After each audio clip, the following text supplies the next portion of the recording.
How to use cruise control in your Subaru.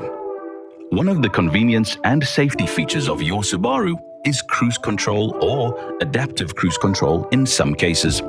These features greatly enhance your driving experience. On your multifunction steering wheel, you will find a selection of buttons. Push the cruise control button to activate the function. Use the set switch on your steering wheel to activate your cruise control, which will allow the car to maintain your current speed. Now use the same switch to select your preferred speed. You can increase it or decrease it using the same switch.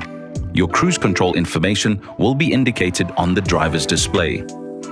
If your Subaru is equipped with eyesight, then adaptive cruise control is an added function, which will maintain the following distance and manage the speed of your vehicle, even bringing it to a complete stop in traffic if needed. When activating your cruise control, your vehicle will automatically slow down if a slower vehicle is ahead. The distance buttons allow you to set a following distance which you are comfortable with. If you are in traffic, the system will continue to manage your speed and distance. Pressing the brake pedal when cruise control is activated will disengage your cruise control system. To re-engage it, simply push the switch in the resume direction.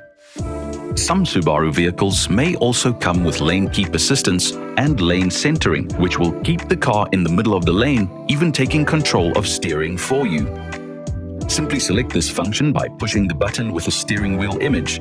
When the same image is illuminated in green on your driver's display, then the system is active. Once activated, the system will keep the car in the center of the lane. Note, this is not semi-autonomous driving, but rather an added feature to reduce fatigue and heighten safety when driving. It's important to remember to keep your hands on the steering wheel and to remain focused at all times.